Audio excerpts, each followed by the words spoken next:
guys, it's Courtney. Today I'm going to be creating two cards using the Heart in Bloom stamp set by Mama Elephant. And I am starting off with two pieces of Bristol Smooth cardstock, and these are both cut down to 4¼ by 5½.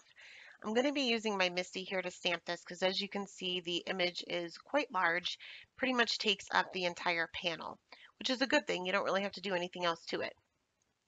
So I'm going to be stamping both of these with VersaFine Onyx Black ink, and we're going to be doing some watercoloring today. So you'll want to make sure, because this is a pigment ink, it gives you a very crisp image, usually the first time, but it does take a few minutes to dry. So before I moved on to the next step, I did let this dry for about 5 or 10 minutes.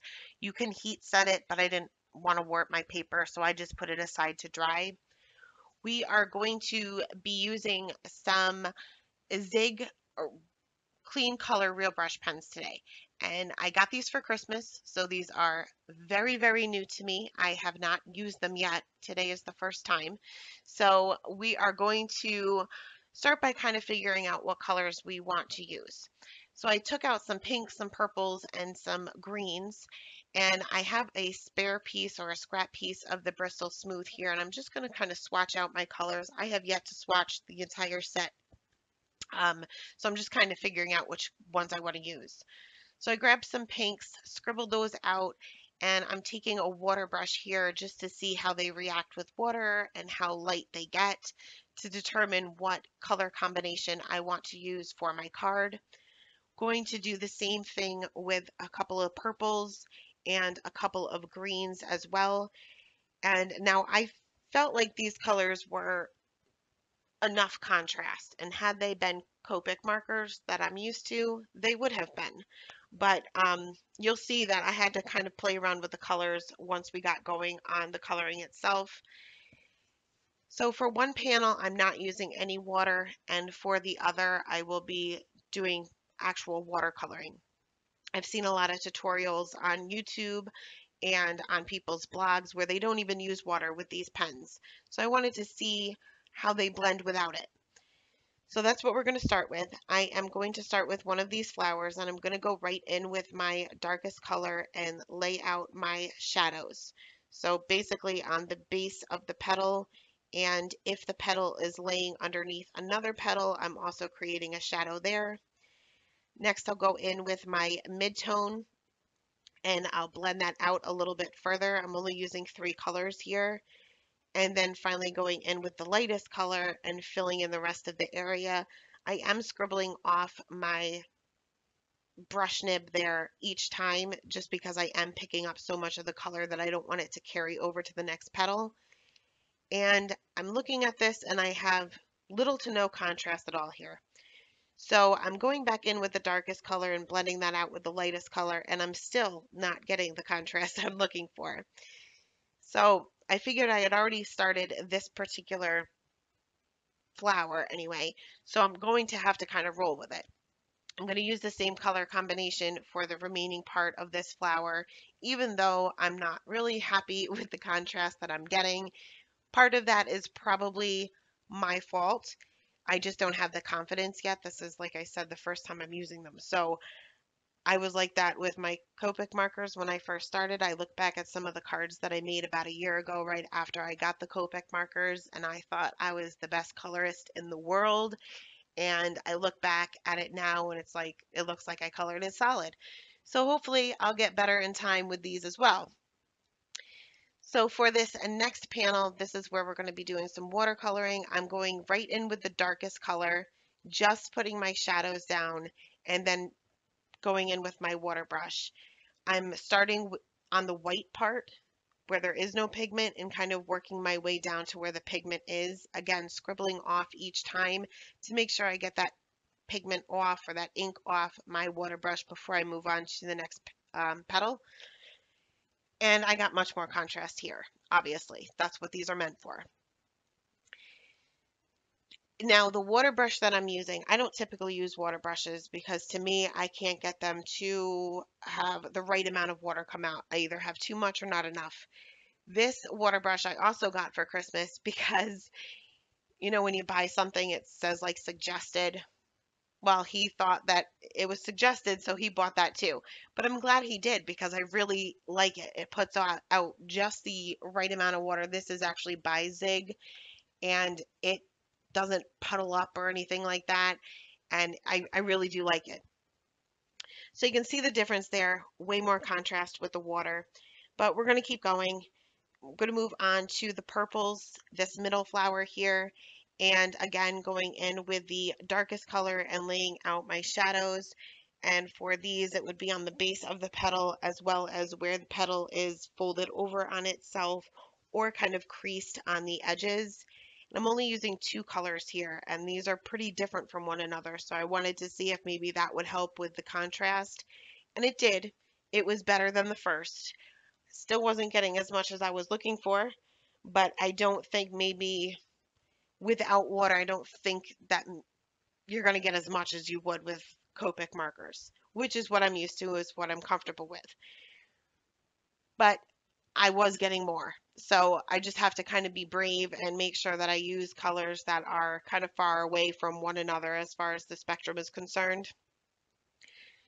So I'm just going to kind of go around this flower here, coloring it the same way, same two colors that I'm using here, concentrating not only the shadows for the petals that are lying over one another for this flower, but also this flower is kind of laying underneath the two flowers that are on either side of it.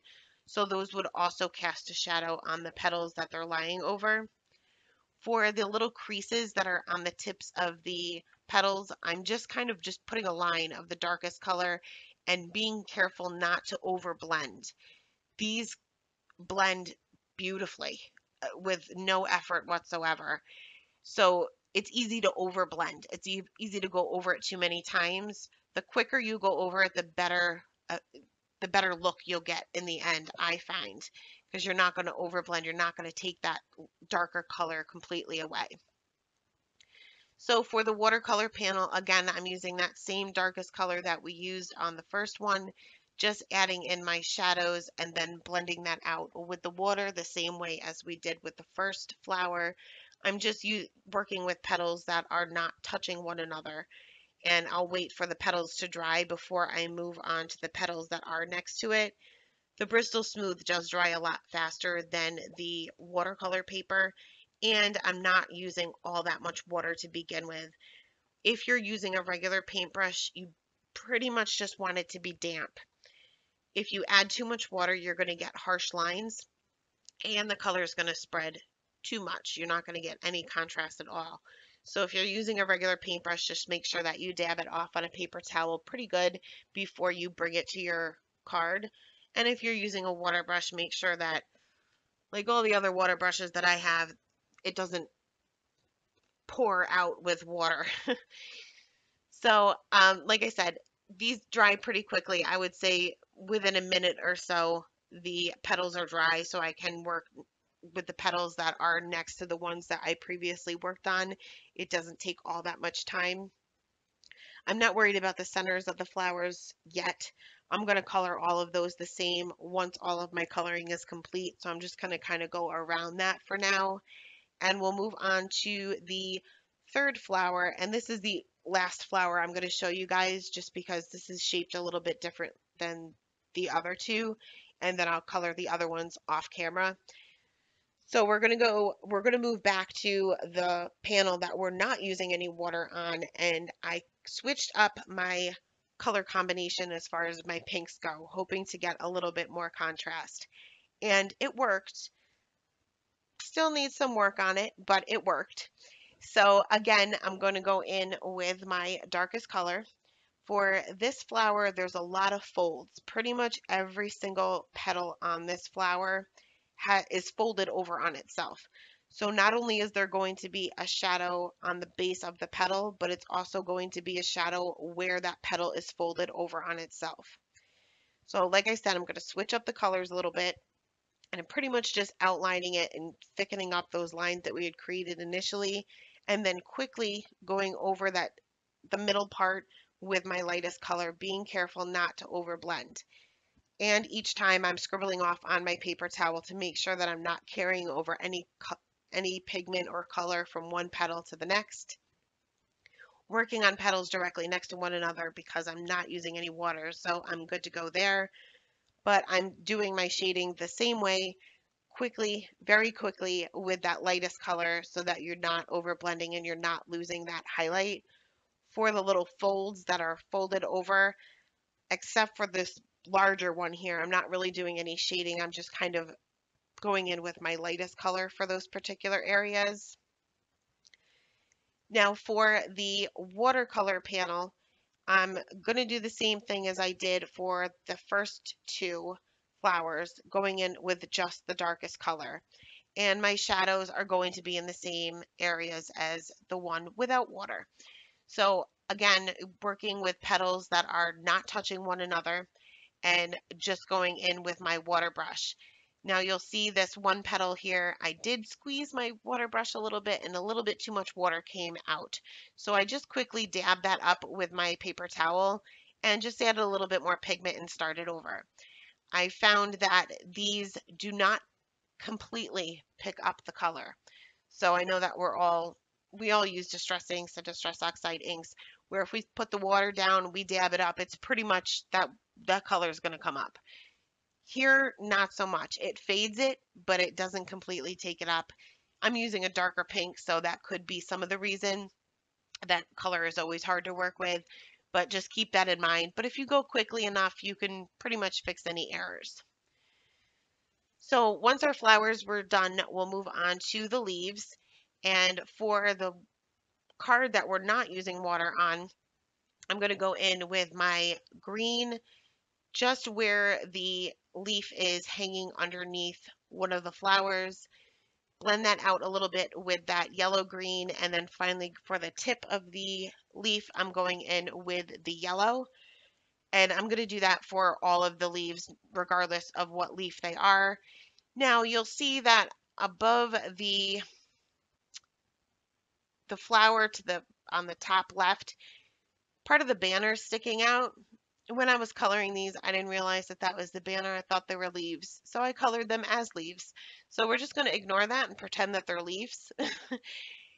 For the water, I'm just using the green and the yellow. Now, I could have avoided this by using the yellow green because that's what we're creating anyway, but I'm just adding a little bit of shading to the very base of the leaves and then blending that out with my water brush again. Now, my images were kind of just there. There wasn't anything that I really could have added to the background as far as like any ink blending or stenciling or anything like that. And I'm not comfortable enough to do a shadow. So I'm going to go around my entire image with a light blue pen. And I think that is the name of it. I think it's called light blue. So I'm just going to outline the entire image. And I'm going to go very carefully because if you touch any of the areas that we've already colored, you're going to spread that color. Easily, you're going to spread that color. So you'll just want to kind of go right on that black line of where we stamped it, being careful not to drag any of that purple or pink or green out. So I went pretty slow. I have this sped up a little bit, but I did go very slow, just being careful not to spread that color. Once that was all outlined, I'm going to move on to a paintbrush, and this is a number 4 round brush. And this is going to be a little bit more wet. This is more than just damp. But I'm going to go over that same area, and you can see that I'm using kind of the side of my paintbrush because I just want kind of a smooth blend. I want this color to spread, but I don't want it to spread too far. So by using the side of my paintbrush, it will only go as far as where I'm putting that water. I am dipping my paintbrush off camera here in water. I'm dabbing it just very quickly on my paper towel, but I do have quite a bit of water on my brush when I'm working here, just because this is such a light color that I'm not really worried about harsh lines. Typically with light colors like that, you're not going to get as harsh lines as you would if you're using like a navy blue or a royal blue. So once that was done, I did the same exact thing for my other panel, same color, same technique. And we're going to move on to the rest of the banner that I didn't already color as a leaf. And I'm going to be using a turquoise green here, and this is just like a blue-green color. So we're going to start with the one that we didn't have any water on, and I am going to be using water on both of these banners. But I'm going to add a little bit more pigment on this particular one because this card is a lot more bolder as far as the color goes than the other. So I'm just going to be adding shading to either side of the banner, as well as this little fishtail piece coming off towards the bottom, just a little bit of shading where it's laying underneath that flower. I'm going to go in with my paintbrush and start right there in the center, and you can see that I accidentally touched that purple and dragged that out a little bit. Added some water to the center of the banner there, and there I dropped my paintbrush and splattered some of that turquoise green out there, but we'll fix that with Nuvo drops. And I'm just kind of bringing that color towards the center. So the center of my banner will be the lightest. And sometimes you may have to go over this a couple of times. You want to make sure that you're using enough water to spread the pigment, but you're not using too much where you're going to get harsh lines when it dries. So for the second panel, I'm going to use the same color for the banner, but I'm not going to use as much of the pigment because this has such a soft look to it. I wanted to kind of keep with that as far as the banner goes. So I'm going to do my shading the same way as far as adding it to either side, but I'm not going to bring it out as far. And when I go in with my paintbrush here, I'm going right in, right over the pigment, right where I had started coloring. And I'm going to do more or less of a wash on here. I'm also creating a few little shadows where those leaves are hanging over the banner.